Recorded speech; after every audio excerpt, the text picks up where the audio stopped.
Would you mind and do you mind നമുക്ക് എങ്ങനെ ഉപയോഗിക്കാം? വളരെ കോമൺ ആയിട്ട് ഉപയോഗിക്കുന്ന ഒരു ഫ്രേസാണ് would you mind and do you mind. ഞാൻ പുകവലിക്കുന്നതിൽ നിങ്ങൾക്ക് പ്രശ്നമുണ്ടോ അല്ലെങ്കിൽ നിങ്ങൾക്ക് വിരോധമുണ്ടോ? Would you mind if I smoke? Do you mind if I smoke? ഇതിലേതാണ് ശരിയായ പ്രയോഗം? അർത്ഥം കൊണ്ട് ഇവ രണ്ടും ശരിയാണ്. എന്നാൽ കൂടുതൽ പൊളൈറ്റായിട്ട് നമ്മെ സംസാരിക്കാൻ സഹായിക്കുന്നത് വുഡ് യു മൈൻഡ് എന്ന ഫ്രേസാണ്. ഇത് സാഹചര്യങ്ങൾക്കനുസൃതമായി ഉപയോഗിക്കാം. ഈ സെൻറ്റൻസിൻ്റെ സ്ട്രക്ചറിലേക്ക് നോക്കുമ്പോൾ ഞാൻ ചെയ്യുന്ന ഒരു പ്രവൃത്തി നിങ്ങൾക്ക് ബുദ്ധിമുട്ടുണ്ടാക്കുന്നുണ്ടോ എന്നാണ് ചോദിക്കുന്നത്. അതായത് പ്രവൃത്തി ചെയ്യുന്നയാൾ ഞാനാണ്. അപ്പോൾ ഇതിൻ്റെ സ്ട്രക്ചർ എന്ന് പറയുന്നത് വുഡ് യു മൈൻഡ് എന്ന ഫ്രേസിന് ശേഷം ഈഫ് വരികയും അതിനുശേഷം ഐ എന്ന സബ്ജക്റ്റും അതിനുശേഷം വെർബിൻ്റെ രണ്ടാമത്തെ ഫോം അതായത് പാസ്റ്റ് ഫോം V2 ആണ് വരുന്നത്. എന്നാൽ ഡു യു മൈൻഡ് ആണ് നമ്മൾ ഉപയോഗിക്കുന്നതെങ്കിൽ ഈഫിന് ശേഷം ഐ എന്ന സബ്ജക്റ്റും അതിനുശേഷം വെർബിൻ്റെ ഫസ്റ്റ് ഫോം അതായത് ബേസ് ഫോം V1 നമ്മൾ ഉപയോഗിക്കേണ്ടത്. അപ്പോൾ പ്രധാനമായിട്ടും നമ്മൾ ഓർത്തിരിക്കേണ്ടത് വുഡ് യു മൈൻഡ് ആണ് നമ്മൾ ഉപയോഗിക്കുന്നതെങ്കിൽ ഐ എന്ന സബ്ജക്റ്റിന് ശേഷം ഉപയോഗിക്കേണ്ടത് വെർബിൻ്റെ V2 ഫോമാണ്. എന്നാൽ ഡു യു മൈൻഡ് ആണ് നമ്മൾ ഉപയോഗിക്കുന്നതെങ്കിൽ ഐ എന്ന സബ്ജക്റ്റിന് ശേഷം V1 അതായത് വെർബിൻ്റെ ബേസ് ഫോമാണ് ഉപയോഗിക്കേണ്ടത്. നിങ്ങൾക്ക് വിരോധമില്ലെങ്കിൽ നിങ്ങളുടെ മൊബൈൽ ഫോൺ ഞാനൊന്ന് കോൾ ചെയ്യാൻ ഉപയോഗിച്ചോട്ടെ. Would you mind if I use your phone to make a call? Cause my mobile phone is out of balance. കസേരകളെല്ലാം നിറഞ്ഞിരിക്കുന്നു. നിങ്ങൾക്ക് വിരോധമില്ലെങ്കിൽ ഞാനിവിടെ ഇരുന്നോട്ടെ. Would you mind if I sat here? All other chairs are full. ഇത്തരത്തിലുള്ള കാര്യങ്ങൾ ചോദിക്കുന്നതിന് ഈ ഒരു പാറ്റേൺ നമുക്ക് വളരെയധികം പ്രയോജനം ചെയ്യും. Would you mind if I asked you a question? നിങ്ങളോടൊരു ചോദ്യം ചോദിക്കുന്നതിൽ വിരോധമുണ്ടോ? Would you mind if I closed the back door please? I am freezing. നന്നായിട്ട് തണുക്കുന്നുണ്ട്, അതുകൊണ്ട് പുറയിലത്തെ വാതിലടയ്ക്കുന്നതിൽ നിങ്ങൾക്ക് വിരോധമുണ്ടോ? Would you mind if I borrowed your car tonight? എന്ന് വെച്ചാൽ രാത്രിയിലത്തെ ഉപയോഗത്തിനായി നിങ്ങളുടെ കാർ ഒന്ന് തന്ന് സഹായിക്കാമോ നിങ്ങൾക്ക് വിരോധമില്ലെങ്കിൽ? Would you mind if they joined us for dinner? അവരെ നമ്മോടൊപ്പം ഡിന്നറിന് ജോയിൻ ചെയ്യുന്നതിൽ നിങ്ങൾക്ക് വിരോധമുണ്ടോ? അതുപോലെ I am not ready for my presentation yet. Would you mind if I present it next week? എൻ്റെ അവതരണത്തിന് ഞാൻ ഇതുവരെ തയ്യാറായിട്ടില്ല, വിരോധമില്ലെങ്കിൽ അത് അടുത്ത ആഴ്ച അവതരിപ്പിച്ചാൽ മതിയോ എന്നാണ് ചോദിക്കുന്നത്. നിങ്ങൾക്ക് അല്പം പതുക്കെ സംസാരിക്കുന്നതിൽ വിരോധമുണ്ടോ? Would you mind speaking more slowly please? Would you mind if I spoke more slowly please? ഈ രണ്ട് സെൻറ്റൻസുകളിലും ഒരു വ്യത്യാസമുണ്ട്. അത് എന്താണ്? രണ്ടാമത്തെ സെൻറ്റൻസിൽ പ്രവൃത്തി ചെയ്യുന്നയാൾ ഞാനാണ്. ഞാൻ ചെയ്യുന്ന പ്രവൃത്തി മൂലം നിങ്ങൾക്കെന്തെങ്കിലും വിരോധമുണ്ടോ എന്നാണ് ചോദിക്കുന്നത്. കൂടാതെ അതിലുപയോഗിച്ചിരിക്കുന്ന വെർബ് V2 ഫോമിലാണ്. എന്നാൽ ആദ്യത്തെ സെൻറ്റൻസിൽ would you mind speaking more slowly please എന്നതിൽ നിങ്ങളാണ് അവിടെ പ്രവൃത്തി ചെയ്യുന്നത്. പ്രവൃത്തി ചെയ്യുന്നതിൽ നിങ്ങൾക്ക് വിരോധമുണ്ടോ എന്നാണ് അതിൽ ഉദ്ദേശിക്കുന്നത്.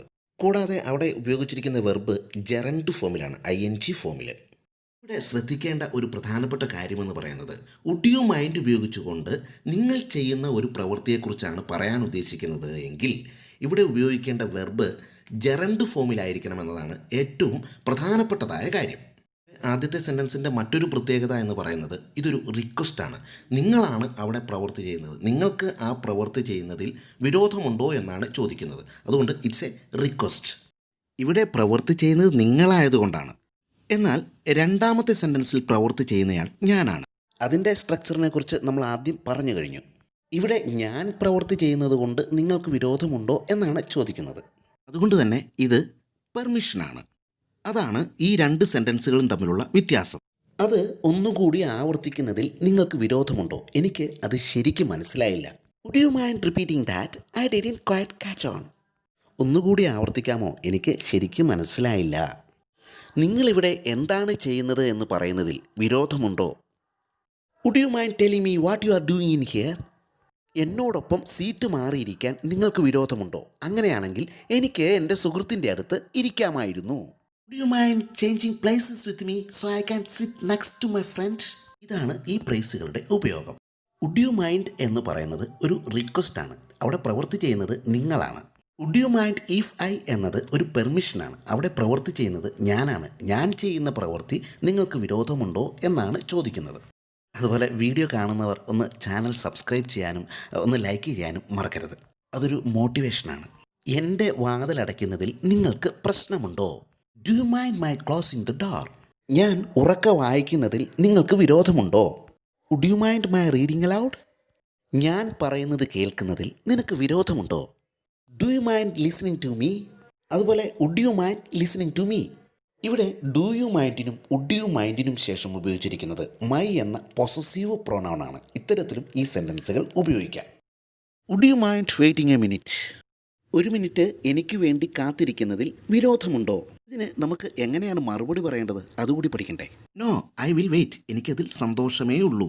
ഇങ്ങനെയും പറയാം, എനിക്ക് ഒരല്പം തിരക്കുണ്ട്, അതുകൊണ്ട് എന്നോട് ക്ഷമിക്കണം.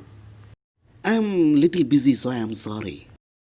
വുഡ് യു മൈൻഡിൽ ഇവിടെ സബ്ജക്റ്റായിട്ട് he, she, they, we, it തുടങ്ങിയവയെല്ലാം നമുക്ക് ഉപയോഗിക്കാം. പൊളൈറ്റായിട്ട് നമുക്ക് അരുത് എന്ന് പറയാനും നമുക്ക് സാധിക്കും. വിരോധമില്ലെങ്കിൽ നിങ്ങൾ ഇവിടെ ഉച്ചത്തിൽ സംസാരിക്കാതിരിക്കാൻ സാധിക്കുമോ? Would you mind not talking loudly here? അതുപോലെ വിരോധമില്ലെങ്കിൽ നിങ്ങൾക്ക് തടസ്സപ്പെടുത്താതിരുന്നു കൂടെ? Would you mind not interrupting all the time? അതുപോലെ മറ്റൊന്നാണ്, വിരോധമില്ലെങ്കിൽ നിങ്ങൾക്ക് എല്ലായിടത്തും തുപ്പാതിരുന്നു കൂടെ? Would you mind not spitting everywhere? ഇതുപോലെ അരുത് എന്ന് പൊളൈറ്റായിട്ട് നമുക്ക് സംസാരിക്കുവാനും ഈ പാറ്റേൺ ഉപയോഗിച്ചുകൊണ്ട് നമുക്ക് സാധിക്കും. സ്ക്രീനിൽ കാണുന്നത് ഏതാനും എക്സർസൈസുകളാണ്. നിങ്ങൾക്ക് അതൊന്ന് പരിശോധിച്ച് നോക്കാം. അപ്പോൾ വുഡിൻ്റെ മറ്റു വിശേഷങ്ങൾ അടുത്ത ക്ലാസ്സുകളിൽ ഉൾപ്പെടുത്താം.